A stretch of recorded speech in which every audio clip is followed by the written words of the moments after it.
아까는 더울 때는 비가 안 와서. 아,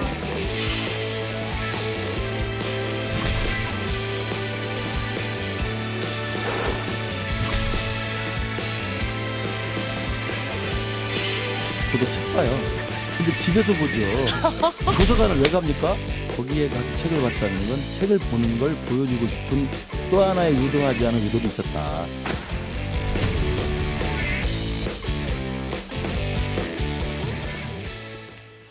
송 변호사님, 그 한동훈 전 위원장이 그날 입었던 옷이 있거든요.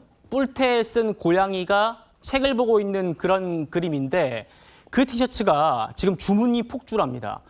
배송이 지연될 정도라고 하고 그 판매자가 뭐 정말 환호성을 지르는 것 같아요. 뭐 배송이 지연됩니다라고 올렸던데 또 보신 것처럼 핑크색 골전도 이어폰 이런 것들도 화제였습니다.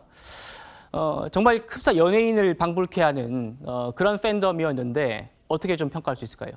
그렇게 지금 화제를 몰고 다니고 그다음에 본인도 이렇게 어디 공공장소에 가서 노출이 되면은 사진도 찍히고 뭐 영상도 올라오고 후일담이 SNS에 게재되고 할 거라는 거를 잘 예상을 하고 있을 겁니다. 네. 그런 상황에서 이 도서관에 가서 특정한 책들을 꺼내서 읽었다는 거에 저는 굉장히 의미가 있다고 보거든요. 제가 그래서 지금 이 책도 가지고 나왔는데 그러니까요. 그 한 위원장이 읽었던 그 책을 다 읽으셨다고요? 그렇습니다. 주말에 제가 이 한번 좀 들어봐 주실래요? 예, 그 예, 책을 이 동해기원담이라고 예. 하는 소설인데요. 이 소설이 이제 그 로봇을 배경으로 한 겁니다. 그 로봇 사회에서 인간은 모두 다 멸절되고 없고 로봇들은 대다수가 인간을 본 적이 없는 그런 세상입니다. 그런데 이 로봇들이 연구를 하다가 어느 연구소에서 인간을 탄생시켜요. 원래 인간이 로봇을 만들었는데 거꾸로 로봇이 인간을 창조하는 상황이 된 겁니다. 네. 그렇게 되면서 이제 그 로봇들이 둘로 나눠요. 인본주의자와 비인본주의자로 나뉘고 주인공 로봇은 인간의 대척점에 섭니다. 처음에는. 이제 그 다음 내용들은 제가 스포일러가 될 것 같아서 네. 자세히는 말씀을 못 드리겠는데 제가 이 책을 다 그래주시는 게 좋을 것 읽어보니까 같아요. 예,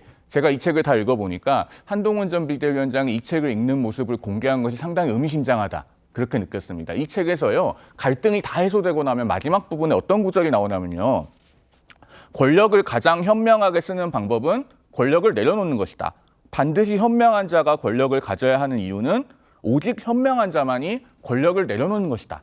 이런 문장이 나와요. 그리고 그게 심지어 굵은 글씨로 써 있습니다. 네. 그래서 문제가 해결되고 나서 나오는 문장이거든요. 그래서 의미가 있을 것이라고 보고 나중에 기회가 되면은 한 위원장이 이 책을 읽고 어떤 점을 느꼈는지 한번 물어보는 것도 좋을 것 같다는 생각이 들었습니다. 최 의원님, 그러면 한동훈 위원장이 그 책 내용을 싹 다 알고 정말 보여주기 이런 메시지용으로만 책을 활용했을 때 그 말씀이 맞을 것 같은데 본인이 만약 안 읽었던 책을 읽었다면 그렇게 해석하는 건 좀 어떻습니까? 그렇죠. 아니 그러나 이렇게 생각하시면 돼요. 저기 공공장소잖아요. 도서관에. 근데 도서관에 이렇게 좀 많이 알려져 있는 인물이 공공장소에 가면 사실은 그 많은 사람들이 알아봅니다. 그래서 아까 김근식 그 전 실장 얘기대로 예. 사실 자기 그 조용히 책을 읽으려면 집에서 읽는 거죠. 방해받지 않고.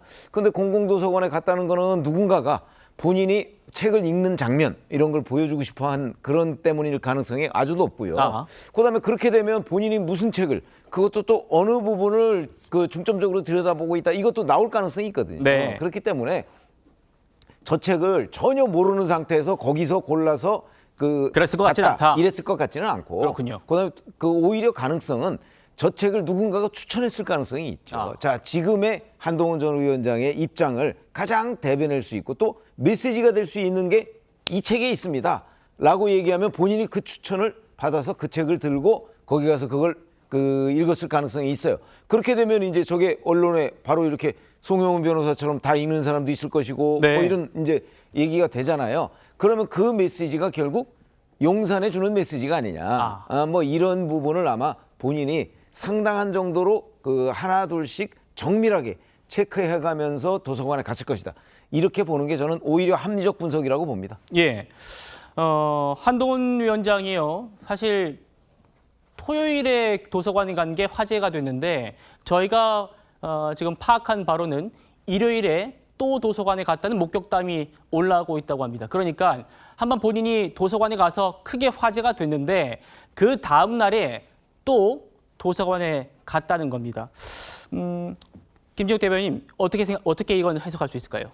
그러니까 지금 한동훈 이제 전 비대위원장 같은 경우에는 완벽한 정치 셀럽이 됐어요. 네. 본인의 일거수일투족에 대해서 사람들이 얼마만큼 관심을 갖고 있는지도 이제 너무나 잘 아는 사람입니다. 그리고 본인이 자신의 행동을 통해서 전달하고자 하는 메시지, 이것도 아주 정교하게 이제 기획해낼 수 있는 단계가 됐다라고 보여지기 때문에 지금 한동훈 전 비대위원장이 그날 착용한 복장, 그것도 본인하고 비슷하게 생기고 본인을 연상시킬 수 있는 그런 그림이 그려져 있는 복장을 입었다는 거 아니에요? 그리고 좀 전에 송혜원 변호사께서 말씀하셨던 것처럼 책에서 나오는 내용들이 권력과 관련이 있고 그 권력을 내려놓을 줄 알아야 된다라고 얘기하는 것은 굉장히 의미심장한 거거든요. 누군가 이건 타겟이 있다. 이건 누군가에게 전달하고 싶은 메시지가 분명히 존재하는 것이다. 이렇게 봐야 되는 것이기 때문에 네. 한동훈 전 비대위원장이 일회성으로 한 번만 갔으면 이것을 아마 사람들은 저거는 쇼잉이다 네. 이렇게 했을 텐데 네. 하루 가고 다음 날 연속해서 가고 했기 때문에 한동훈 전 비대위원장의 지금 이 모습은 진정성이 있는 모습이다. 이렇게 이제 읽히는 것도 그 바라는 그런 모습까지 치밀하게 구성되어 있는 게 아니냐 이렇게 해석할 여지가 충분히 있어 보입니다. 그렇군요.